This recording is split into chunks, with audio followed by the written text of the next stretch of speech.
नमस्कार प्रिय मित्रों, आज हम आपके लिए एक बेहद महत्वपूर्ण जानकारी लेकर आए हैं जो आपके पूजा घर, मंदिर और खास अवसरों जैसे कि दीपावली, व्रत और अन्य धार्मिक अनुष्ठानों में दीपक जलाने से जुड़ी है। क्या आपने कभी सोचा होगा या देखा होगा कि जब आप दीपक जलाते हैं तो वह आपके जीवन में कौन से संकेत दे रहा है? क्या आपके दीपक की बाती पूरी तरह से जल जाती है या वह अजली रह जाती है? और क्या दीपक की बाती पर फूल बनने का क्या अर्थ होता है? क्या आपको पता है कि पहले से जले हुए दीपक में बाती जलाना आपकी परेशानियों का कारण हो सकता है या नहीं, और कितने समय तक, कितने सालों तक एक ही दीपक का उपयोग करना शुभ माना जाता है या अशुभ?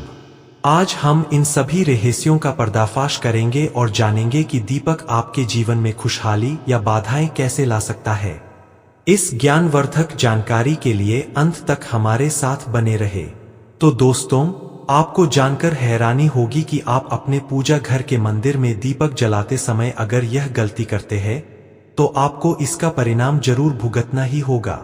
दीपक की बाती का पूरा जल जाना और बाती का बच जाना भी अलग अलग संकेत देता है, जो हमारे लिए जानना बहुत जरूरी है। तो इन्हीं सब बातों को जानने के लिए इस वीडियो में अंत तक हमारे साथ बने रहिएगा। दोस्तों, जब हम पूजा करते हैं तो हमारा दीपक कभी कभी अचानक से बुझ जाता है और कभी कभी ऐसा होता है कि हमारी पूजा होने के बाद हम उस दीपक को भगवान के सामने जलता छोड़ देते हैं। लेकिन कुछ समय के बाद में दीपक खुद ब खुद बुझ जाता है और उसमें अजली बाती और घी बचा रह जाता है। और कभी कभी तो हमारे दीपक की बाती पूरी जल जाती है और उसमें फूल भी बन जाता है। तो इनके अलग अलग नकारात्मक और सकारात्मक परिणाम होते हैं। इसी के साथ दीपक जलाने के भी कुछ खास नियम आपको जरूर जानने चाहिए। दोस्तों, अगर आप पहले से जले हुए दीपक में अपनी बाती रखकर जलाते हैं तो ऐसा करने से दुर्भाग्य आपका पीछा कभी नहीं छोड़ता है। अगर दीपक में पहले से जली हुई बाती की राख या फिर रुई और कालिक है और आपने अपनी बाती इसमें रखकर जला दी तो ऐसा करने से भगवान आपसे प्रसन्न होने के बजाय नाराज हो जाते हैं और आपको इसके बहुत ही भयानक परिणाम देखने को मिलते हैं। आपके बनते हुए काम बिगड़ने लगते हैं, आपकी तिजोरी का धन खर्च होने लगता है और आपके धन आने के सारे रास्ते भी बंद हो जाते हैं। तो हमेशा यह ध्यान रखें कि जब भी आप दीपक जलाएं, आप हमेशा साफ सुथरे दीपक का ही इस्तेमाल करें। एक ही दीपक का लगातार उपयोग और उसके लाभ।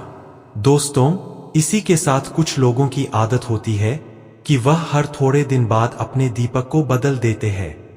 इस पर गुरु जी का कहना है कि आप जिस दीपक से पूजा करते हैं उसे कभी मत बदलिए। आप उस दीपक को सीधा हो जाने दीजिए। जब कोई दीपक रोजाना भगवान के सामने जलता है तो वह दीपक समय के साथ सीधा हो जाता है। भगवान की सकारात्मक ऊर्जा उस दीपक में आ जाती है और जब भी आप वह दीपक जलाते हैं तो आपका तन और मन दोनों पवित्र हो जाते हैं। तो आप हर रोज उस दीपक को साफ कीजिए, फिर उसमें बाती रखकर जलाए।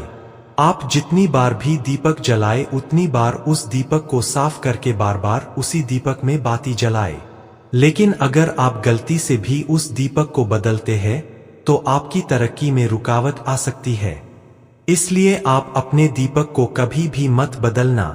10 साल 20 साल तक आप उसी दीपक में लगातार बाती जलाए। इससे आपका दीपक सिद्ध हो जाएगा और आप इसका चमत्कार अपने घर में भी देख सकते हैं। अगर आपके घर में कोई भी रोगी हो, बीमार हो या किसी का बुखार नहीं जा रहा हो तो आप इस दीपक को थोड़ी देर के लिए किसी बर्तन में डालिए और अब उस रोगी को यह पानी पिला दीजिए। 10 से 15 मिनट के भीतर उसका बुखार उतर जाएगा। वहीं अगर आपके घर में किसी को नजर लगी हो या फिर आपके व्यापार में किसी की नजर लगी हो, आपका धंधा अच्छे से नहीं चल रहा हो तो भी आप इस दीपक को तांबे के बर्तन में पानी भरकर उसमें डाल दीजिए और रात भर के लिए छोड़ दीजिए। अगले दिन सुबह पानी का छिड़काव अपने घर में और अपनी दुकान पर करिए। ऐसा करने से आपको साफ साफ परिणाम दिखाई देंगे, क्योंकि जब हम लगातार एक ही वस्तु का प्रयोग अपनी पूजा में करते हैं तो वह वस्तु शुद्ध हो जाती है। भगवान की जो ऊर्जा होती है वह उस वस्तु में समा जाती है। तो कभी भी अपने मंदिर के दीपक को बदलने की गलती ना करें। दोस्तों, अगर आपके मंदिर का दीपक टूट जाता है या फिर खराब हो जाता है या खंड हो जाता है, तभी आप उस दीपक को बदल सकते हैं। लेकिन फिर भी आप उस दीपक को ना फेंके, बल्कि इसे अपने घर में संभाल कर रखें, क्योंकि यह भगवान की सकारात्मक ऊर्जा का भंडार होता है। दीपक की बाती का अजला रहना और उसके परिणाम। अगर आपके घर में कोई भी रोगी हो, बीमार हो या किसी का बुखार नहीं जा रहा हो, तो आप इस दीपक को थोड़ी देर के लिए किसी बर्तन में डालिए और अब उस रोगी को यह पानी पिला दीजिए। 10 से 15 मिनट के भीतर उसका बुखार उतर जाएगा। वहीं अगर आपके घर में किसी को नजर लगी हो या फिर आपके व्यापार में किसी की नजर लगी हो, आपका धंधा अच्छे से नहीं चल रहा हो, तो भी आप इस दीपक को तांबे के बर्तन में पानी भरकर उसमें डाल दीजिए और रात भर के लिए छोड़ दीजिए। अगले दिन सुबह पानी का छिड़काव अपने घर में और अपनी दुकान पर करिए। ऐसा करने से आपको साफ साफ परिणाम दिखाई देंगे, क्योंकि जब हम लगातार एक ही वस्तु का प्रयोग अपनी पूजा में करते हैं तो वह वस्तु शुद्ध हो जाती है। भगवान की जो ऊर्जा होती है वह उस वस्तु में समा जाती है। तो कभी भी अपने मंदिर के दीपक को बदलने की गलती ना करें। दोस्तों, अगर आपके मंदिर का दीपक टूट जाता है या फिर खराब हो जाता है या खंड हो जाता है, तभी आप उस दीपक को बदल सकते हैं। लेकिन फिर भी आप उस दीपक को ना फेंके, बल्कि इसे अपने घर में संभाल कर रखें, क्योंकि यह भगवान की सकारात्मक ऊर्जा का भंडार होता है।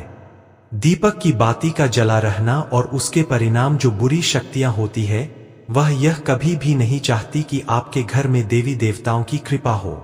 अगर आपके घर में भगवान ने अपनी कृपा की तो उन बुरी शक्तियों और ऊर्जा का प्रभाव खत्म हो जाएगा।